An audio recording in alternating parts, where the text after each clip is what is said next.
Oke, bismillahirrahmanirrahim. Assalamualaikum warahmatullahi wabarakatuh. Oke, kali ini kita akan memulai membuat sebuah aplikasi berbasis web, yaitu pencatatan uang masuk dan uang terpakai atau uang keluar. Yang pertama kali harus kita lakukan, kita harus menginstal Express, teman-teman, sebagai framework yang akan kita gunakan untuk membangun sebuah aplikasi berbasis web gitu.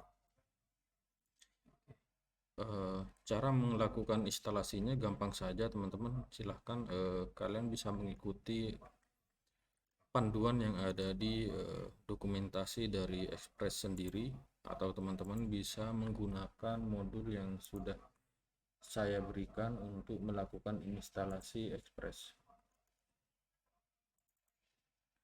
Oke, di sini saya akan menggunakan command prompt.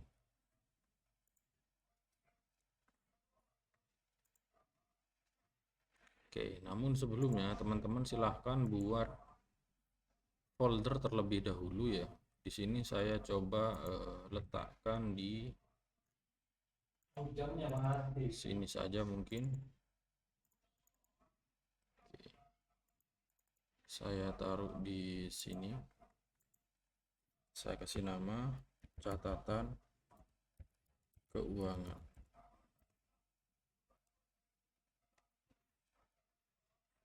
Oke.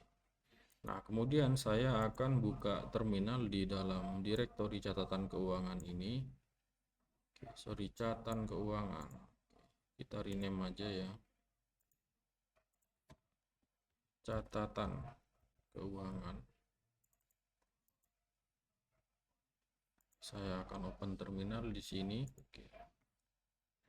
Nah, yang pertama kali harus kita pastikan adalah Node.js-nya sudah terinstall, teman-teman. Nah, di sini saya sudah menginstal di versi 21. Silahkan teman-teman bisa menyesuaikan saja. Oke. Pertama kita install Express generatornya.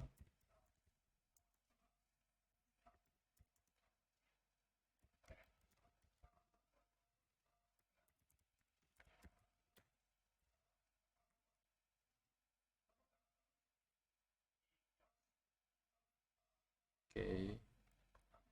Berikutnya kita lakukan instalasi untuk project Express-nya, teman-teman.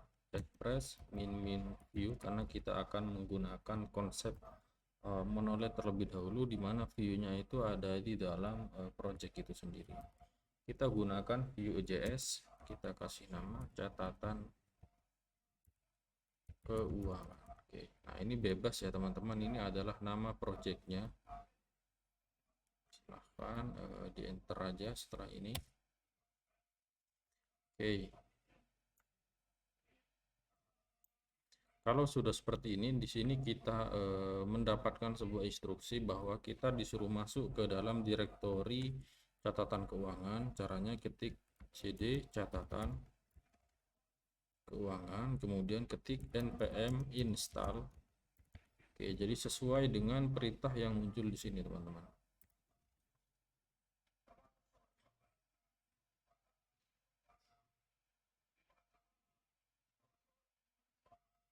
Oke, nah kalau seperti ini ya, ini kan ada perlu ada sesuatu package yang perlu diperbarui atau dibenarkan terlebih dahulu. Kita ketikkan npm audit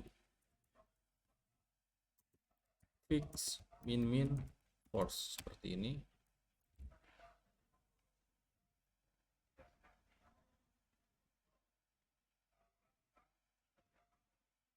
Oke, sudah seperti ini, teman-teman.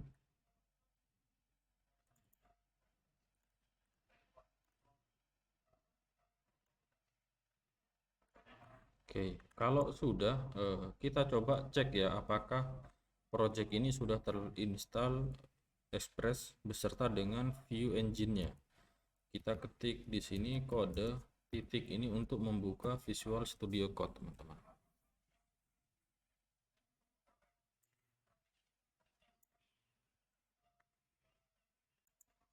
Oke, nah kita lihat di sini ya, ini sudah terinstall, teman-teman.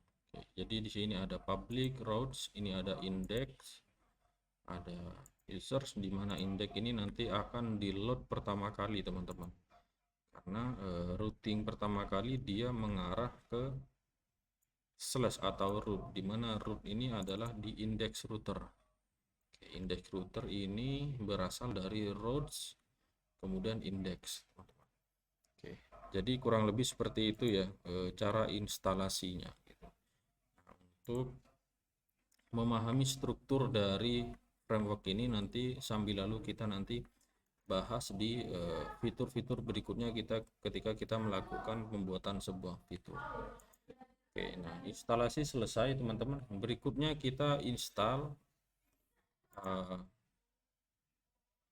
NodeMoon teman-teman ya Kak. NodeMoon ini fungsinya adalah jadi NodeMoon ini sebuah library yang bisa kita pakai teman-teman ketika kita membangun sebuah project di mana nanti ketika ada sebuah perubahan di dalam kode kita, nah kita tidak perlu melakukan apa namanya itu restart kepada servernya itu. Oke. Nah, kita contohkan terlebih dahulu ya. Sebelumnya kita jalankan dulu menggunakan npm kemudian start seperti ini.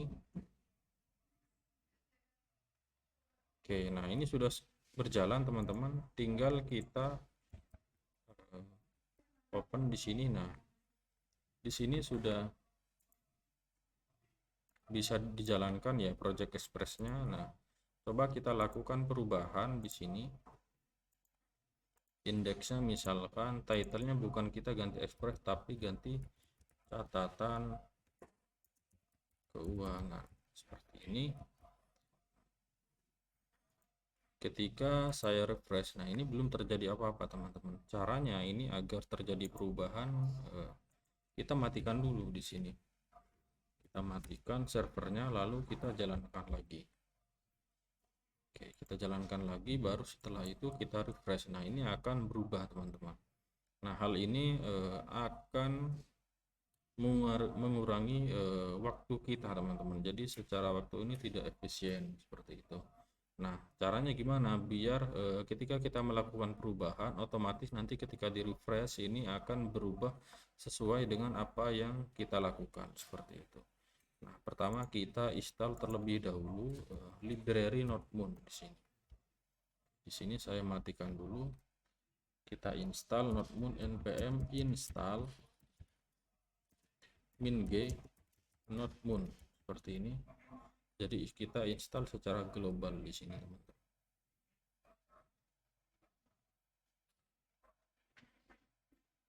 Oke, kalau sudah kita coba jalankan menggunakan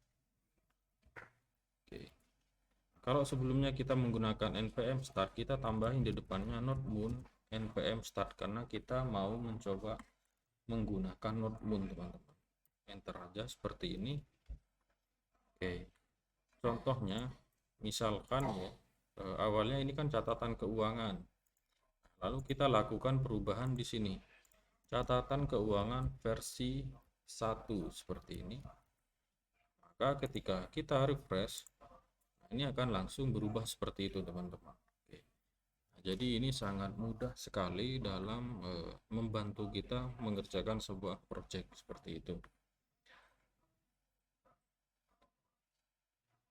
Oke, berikutnya kita coba buat sebuah directory di sini teman-teman ya. Oke, kita tambahin satu buah directory di sini, kita kasih nama config, di mana nanti config ini akan menyimpan sebuah settingan atau setup untuk terhubung ke database. Kemudian kita butuh satu directory lagi, kita kasih nama model.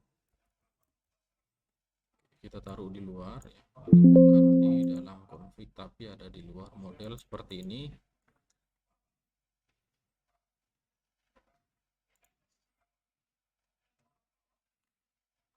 Oke, kemudian di dalam view dibiarkan aja seperti ini teman-teman.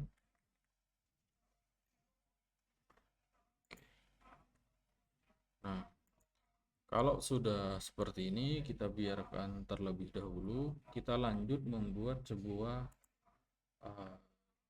database-nya, teman-teman.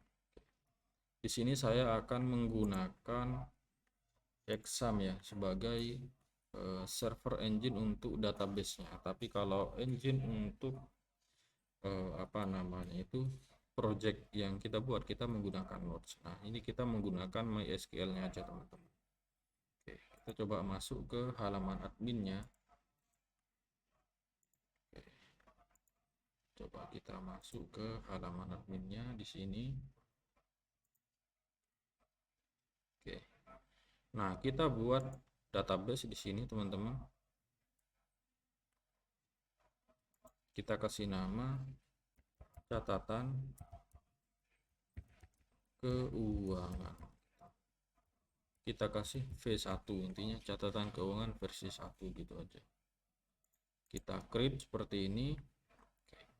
Kemudian kita coba, nah ini adalah catatan keuangan yang sudah saya buat sebelumnya. Nah, ini yang akan kita buat sekarang, teman-teman. Oke. Nah, ini coba kita buat sebuah tabel ya. Kita nanti akan memiliki 3 buah tabel ya. Yang pertama adalah tabel user, yang kedua adalah tabel untuk keuangan yang masuk, dan yang ketiga adalah keuangan yang keluar gitu. Contoh seperti ini. Create tabel user, ini adalah untuk menyimpan usernya. Kemudian kita buat sebuah ID, integer,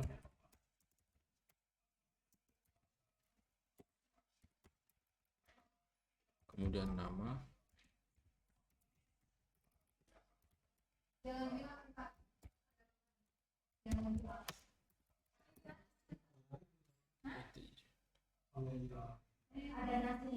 email,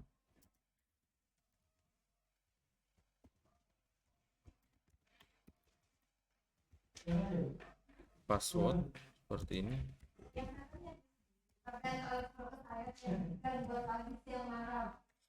Oke, jadi kita punya tabel users. Nah, ada kolom ID, name, email, dan password. Kita jalankan di sini, go.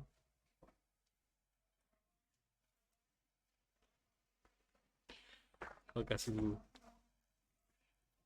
Oke, kita buat tabel, create tabel di sini ya. Kita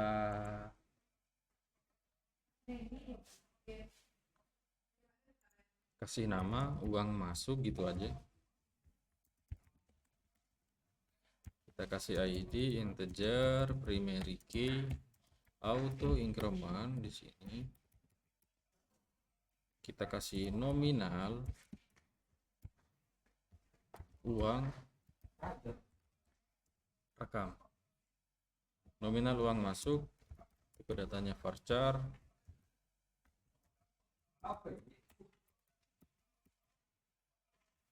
Kita kasih tanggal. Oke.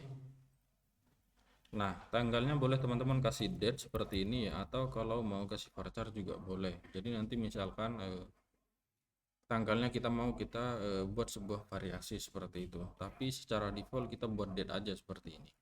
Kita kasih time juga, waktu gitu. Kalau mau kita bisa. Nah, sebenarnya kalau mau langsung dibuat date time itu tidak masalah, teman-teman. Tapi kalau kita butuhnya misalkan mau dipisah, jadi itu juga boleh gitu. Jadi tabel uang masuk. Oke. Ini kita copy, kita tambah untuk uang yang keluar gitu. Oke, nah seperti ini. Silahkan teman-teman ikuti atau di stop terlebih dahulu videonya. Oke, ini saya klik go. Kalau sudah, saya klik go seperti ini. Oke, nah ini teman-teman ya. Jadi kita sudah punya 3 tabel users, uang masuk dan uang keluar seperti itu. Oke, kita lanjut ke Visual Studio Code-nya, teman-teman. Yang pertama kali harus kita buat adalah kita coba membuat sebuah routes teman-teman ya, untuk menangani autentikasinya terlebih dahulu gitu. Nah, rootsnya kita coba gunakan roots index terlebih dahulu. Oke, nah ini kita pakai aja teman-teman ya, router get ini. Oke, kemudian kita butuh satu lagi teman-teman ya. Sorry, kita butuh dua. Yang pertama adalah untuk login. Oke, kita gini aja deh, kita urutkan aja. Ini yang pertama register, kemudian yang kedua adalah login.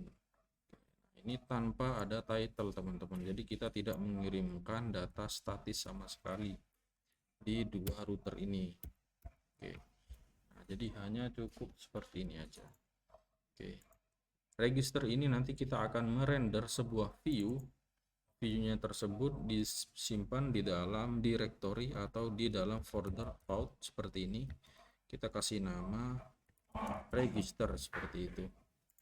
Sama bagian login ada di dalam folder out. Nah, kita kasih nama login seperti ini teman-teman.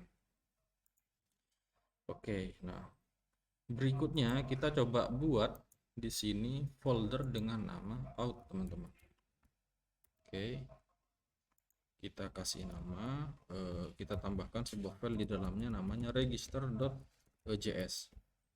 Oke, kita buat file lagi, kita kasih nama login.js seperti ini.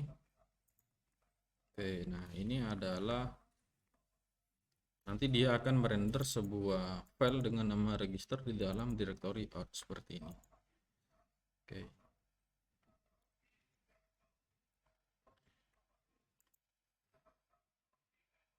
Oke, ini sudah teman-teman ya.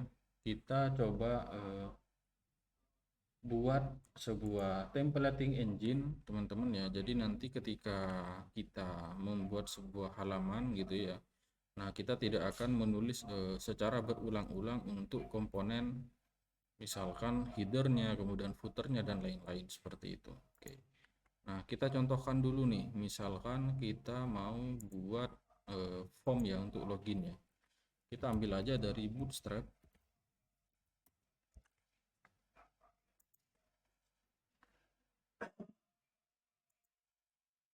Oke, nah kita misal seperti ini nih.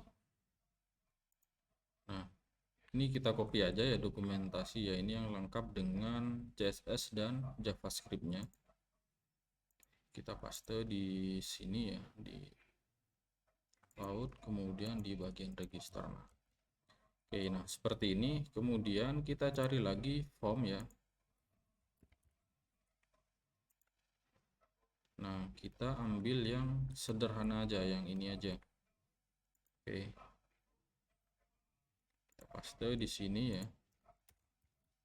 Nah, kalau seperti ini ya teman-teman, ini ya enggak masalah sebenarnya. Cuman kalau kita mau buat lagi di halaman login, ya otomatis nanti kita ya harus membuat hal serupa gitu. Cuman nanti ini bedanya login, satunya register. Nah, kita coba akses ya. Kita coba akses di sini /login. Nah, ini bisa aja gitu. Nah, ini kemudian yang register. Oke, nah ini cuman tidak efisien teman-teman. Jadi kita tetap harus membutuhkan templating engine gitu. Nah, kita buat satu buah folder di views ini dengan nama partials. Partials seperti ini. Oke. Kemudian di sini kita buat file. Kita kasih nama food.js. Oke. Kita buat file lagi di dalam folder partial, kita kasih nama hit.js. Oke, seperti ini. Nah, kemudian kita buat navigasinya nanti ya mungkin ya. Jadi kita buat dua ini aja dulu ya. Nah, dari sini ya teman-teman ya. Sorry, dari login dan register ini kita hapus dulu aja. kita hapus. Oke, kita ambil lagi yang dari Bootstrap di dokumentasi awal. Nah, kita ambil templating engine-nya yang di sini, kita copy, kita paste di bagian partials, kita letakkan di bagian head seperti ini, kita simpan. Nah, kemudian dari script ke bawah ini kita cut, ini disimpan dulu, kita paste ke bagian footer seperti ini. Oke, nah cara menggunakannya nanti bagaimana? Cara menggunakannya nanti seperti ini teman-teman. Oke, nah di bagian register aja dulu ya. Kita buat, kita sertakan dulu teman-teman template yang sudah kita buat. Include seperti ini.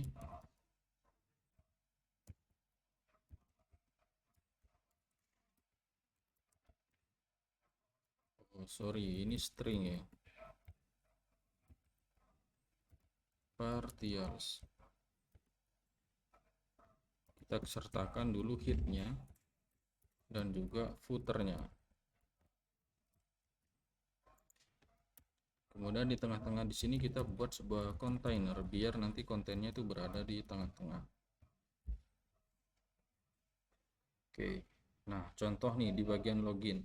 Nah, kita tes apakah ini sudah berhasil terhubung dengan header yang dimana headernya ini tersimpan sebuah library dari Bootstrap teman-teman.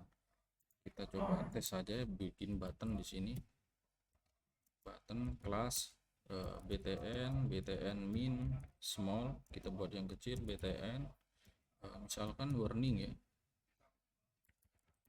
warning tes seperti ini ya, button seperti ini. Oke, coba kita akses ya registernya.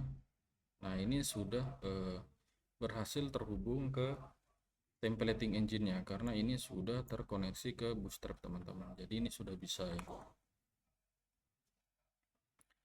Oke, mungkin hello world yang di bagian head kita hapus saja biar tidak mengganggu ya. Oke, nah seperti ini. Berikutnya kita buat sebuah form teman-teman ya. Kita cari di Bootstrap, kita cari form.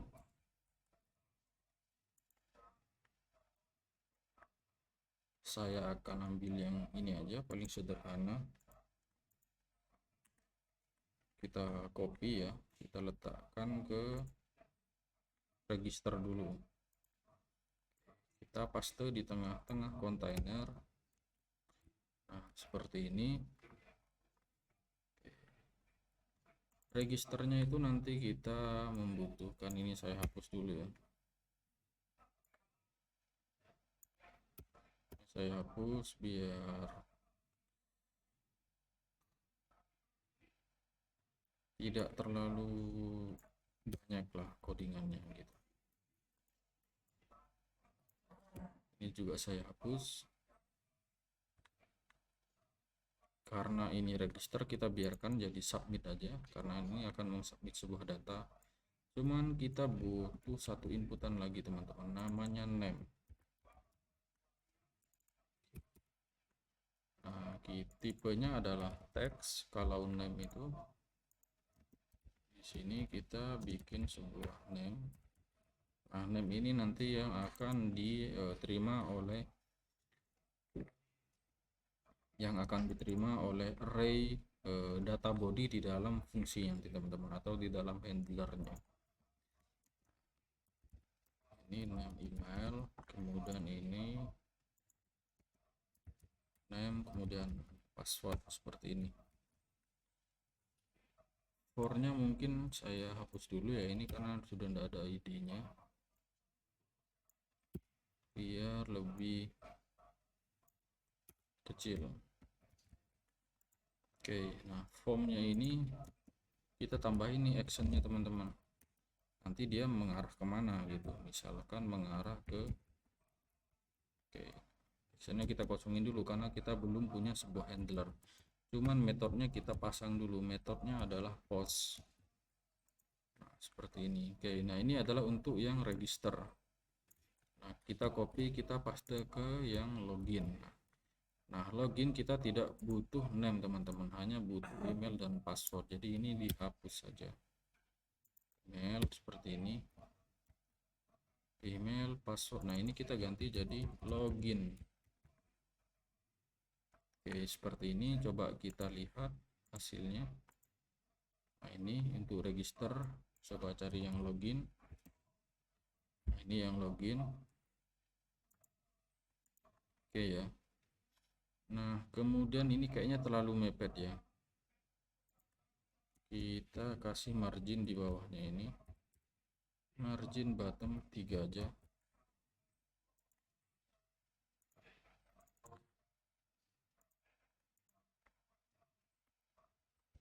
Oke, tidak mau ya.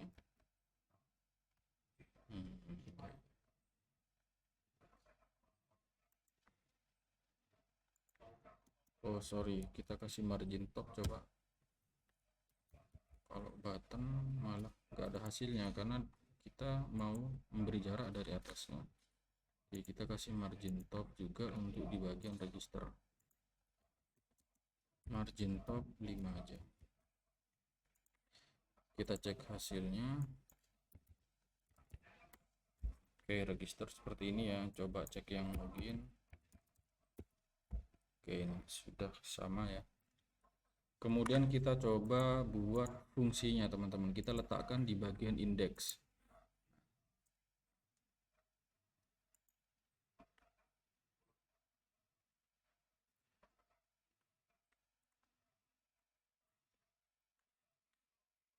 Nah, kita coba buat satu buah handler atau satu buah router untuk ngepost data untuk menangani handler register teman-teman. Kita buat satu buah router.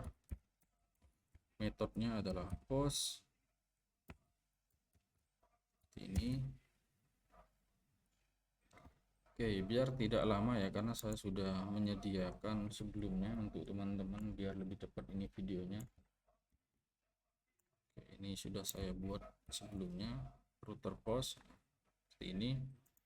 Oke, nah ini adalah router post, nanti ini yang akan dipakai di action ya teman-teman. Slash save. Nah, kita gunakan asinkronus ya karena kita menggunakan await di sini. Nah, ini kita nanti akan menerima sebuah name, email, password dari body sebuah form yang ada di sini ya. Name, email, password. Nah, yang ada di sini nanti kita sesuaikan aja yang di sini. Ini kita pasangin di sini dulu.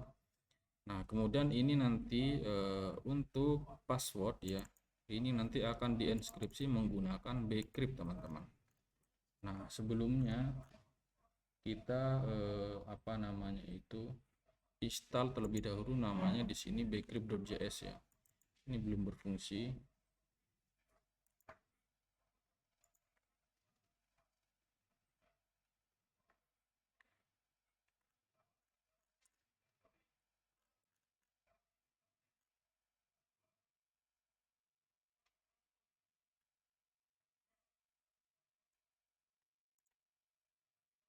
Jadi kita matikan dulu yang di sini.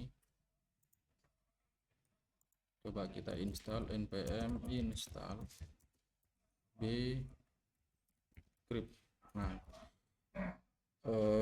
bcrypt itu yang biasa ya sekarang teman-teman ya, ini sudah nggak bisa kalau kita upload di server ya, jadi kita harus menggunakan bcrypt.js.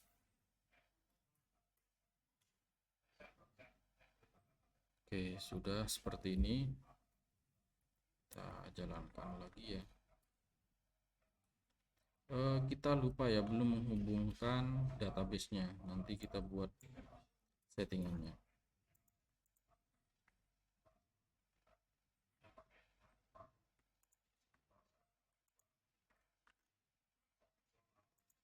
Kita buat variabel dulu di sini bcrypt.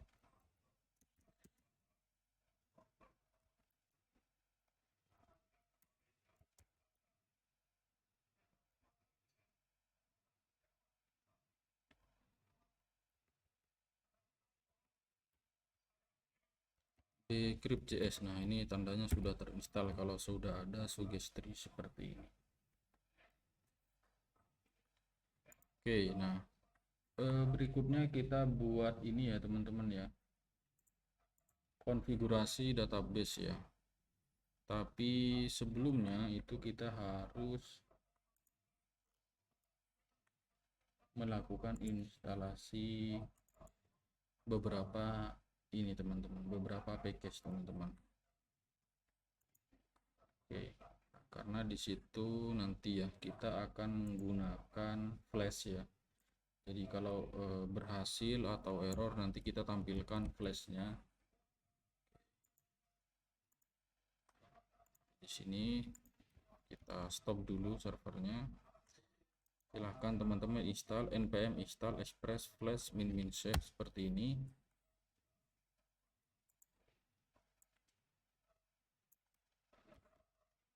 Oke, kemudian kita butuh session ya teman-teman ya. Silahkan kalian ketik npm install express min session min save.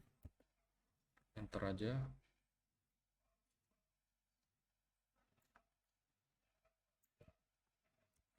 Oke, kemudian kita butuh sebuah method override teman-teman ya. Method override ini digunakan untuk mengirim sebuah request dengan metode teman-teman. Jadi metodenya misalkan post, get atau yang lainnya. Jadi kita butuh yang namanya method override.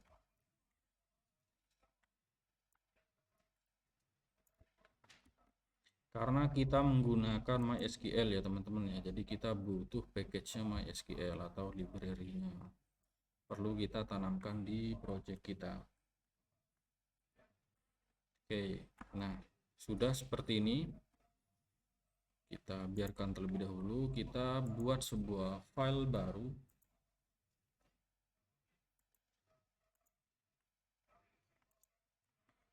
Kita buat file baru di bagian config, kita kasih nama db teman-teman, .js seperti ini.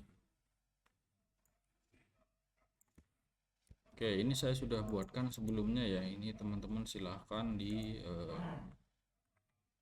pause terlebih dahulu videonya. Nah, nanti teman-teman silahkan ketikkan. Ini yang perlu saya jelaskan dulu ya. Kita membuat sebuah variabel ya, untuk menyimpan sebuah ini ya, apa namanya itu, sebuah library MySQL biar bisa terhubung. Kemudian kita membuat sebuah variabel koneksi ya, yang ini akan mengkoneksikan kita ke MySQL, di mana hostnya ini adalah localhost, default dari exam, usernya root, passwordnya secara default ini masih kosong, exampp nya kalau belum kalian kasih password ya. Nah, ini databasenya catatan keuangan versi 1 seperti ini. Samakan dengan yang di database MySQL teman-teman, catatan keuangan versi 1. Nah, ini harus sama dengan yang di sini. Oke. Nah, kita coba lakukan connection connect ya. Jadi ini kalau error nanti kita tampilkan error di konsol. Kalau ini berhasil nanti kita kasih pesan database connected seperti itu. Oke, coba kita jalankan ya. Notmoon npm start. Seperti ini aman ya.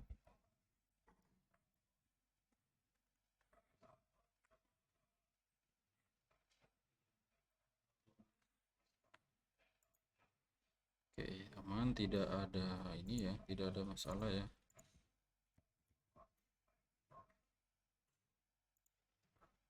Oke, berarti ini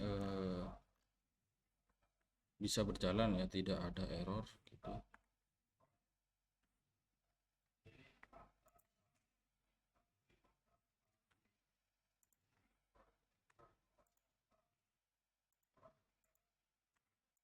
Oke, kemudian kita buka lagi file indexnya. Oke, ini save-nya sudah. Kemudian ini saya akan tempelkan sebuah router ya teman-teman ya untuk loginnya. Ini saya sudah ngetikkan sebelumnya. Oke. Nah, jadi kita buat router post untuk menangani login ya. Email, password, request dari body ini. Nah, seperti ini. Silahkan teman-teman nanti screenshot ya, atau di stop terlebih dahulu untuk melakukan mengetik di Visual Studio Code kalian seperti itu. Nah, kemudian simpan. Oke, kemudian kita butuh satu lagi ya teman-teman ya untuk menangani handle logcode. Kita taruh di bawah sini. Oke, ini akan mendestroy sebuah sessionnya. Nanti sessionnya ini ketika login ini akan dicek teman-teman, benar nggak passwordnya ini, compare enggak gitu. Nah, kalau compare ini nanti akan dicek, kalau benar nanti sessionnya ini akan disimpan ke sebuah session namanya user ID seperti ini sudah. Oke, kemudian kita bikin model ya teman-teman ya. Jadi ini sebelumnya belum ada modelnya, jadi ini tidak ada di atas ini. Kita buat sebuah model, kita kasih nama model users ya.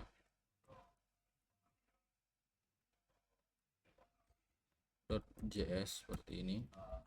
Oke. Nah, untuk memastikan ini connect ya teman-teman ya, kita bikin sebuah variabel baru connection.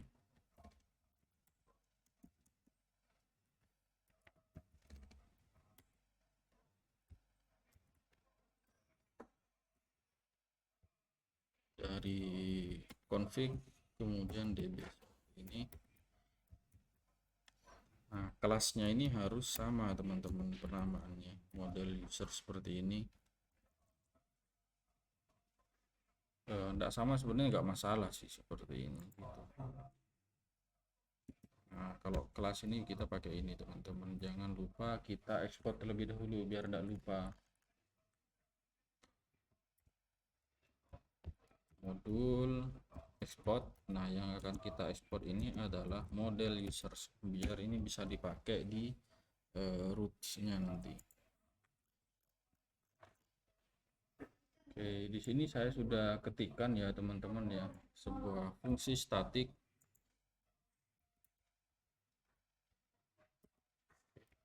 Ini untuk menangani permintaan sebuah data secara keseluruhan.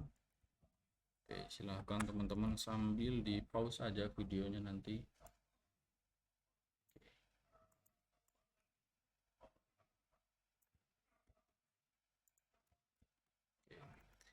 Ini adalah untuk menangani sebuah store atau input data user, bisa kita gunakan nanti untuk melakukan registrasi juga. Nah, login ini kita gunakan untuk login nanti teman-teman. Silahkan diketik aja.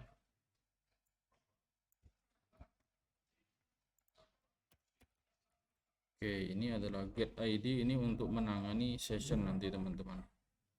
Bisa kita manfaatkan untuk menangani sebuah session atau permintaan data secara spesifik seperti itu. Kemudian ini ada lagi update ya, untuk menangani sebuah pembaruan data, dan ini satu lagi delete teman-teman, untuk menghapus sebuah data usernya.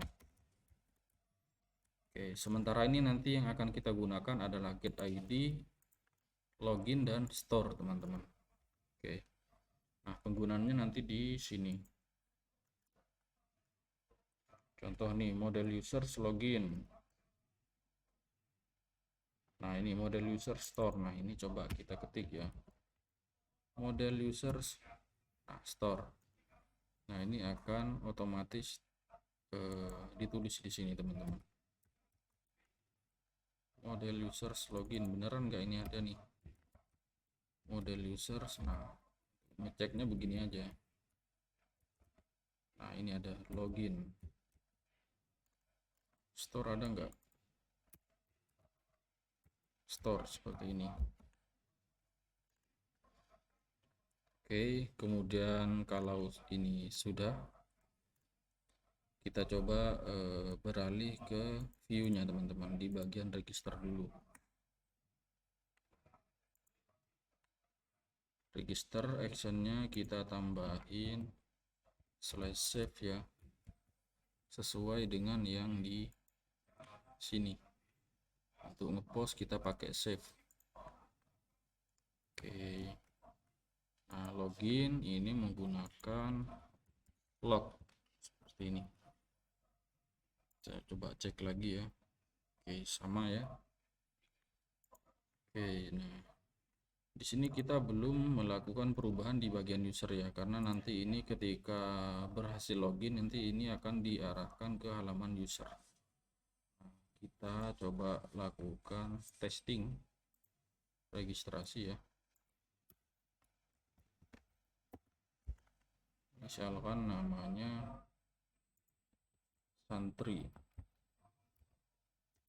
santri@gmail.com, passwordnya 1 aja, submit.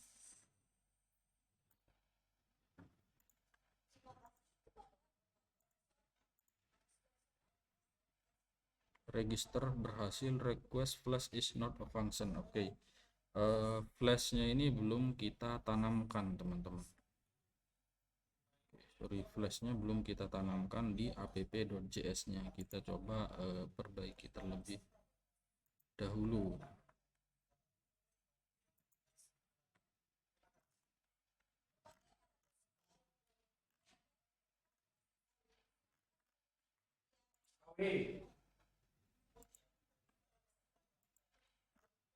Oke,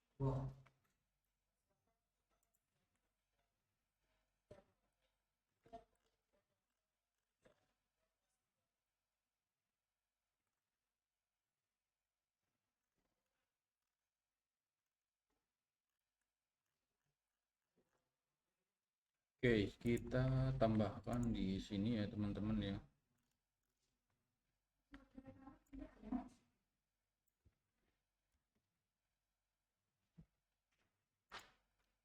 Kita tambahkan di bawahnya sini. Oke, ini flash ini untuk menangani flash, session ini nanti untuk menangani sessionnya teman-teman. Oke, karena kita menggunakan session ya, maka kita harus memiliki sebuah memory store. Silahkan teman-teman diperhatikan, diketik ya. Bisa di pause terlebih dahulu nanti videonya. Oke, nah ini saya akan paste lagi ya script yang sudah saya buat. Oke, kita letakkan di bawah sini. Oke, nanti sessionnya ini berjalan di use teman-teman di dalam app. Oke, kemudian kita butuh sebuah flash ya, app.use flash. Ini adalah fungsi teman-teman. Oke, seperti ini.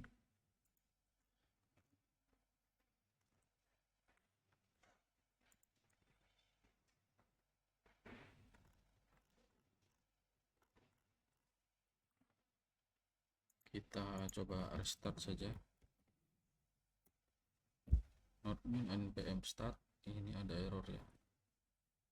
Session memory store. Oh, ini kayaknya belum kita install. Kita coba install dulu.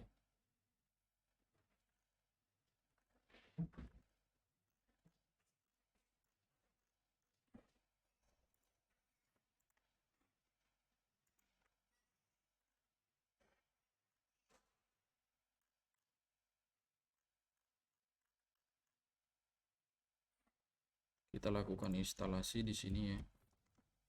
Npm install session min memory min store.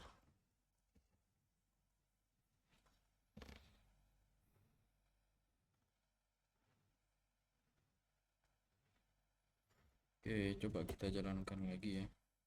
Oke, nah ini sudah connect teman-teman, aman ya. Coba kita register lagi ya. Passwordnya 1.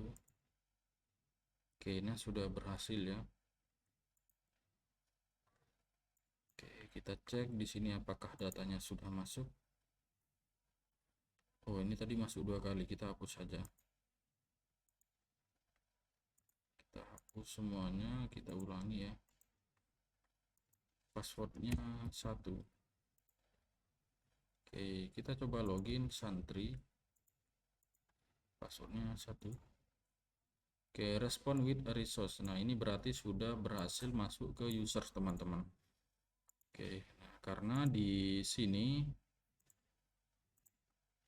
ketika kita berhasil login, nah nanti kita akan diarahkan ke users. Nah, di users ini nanti kita buat semacam halaman home seperti itu.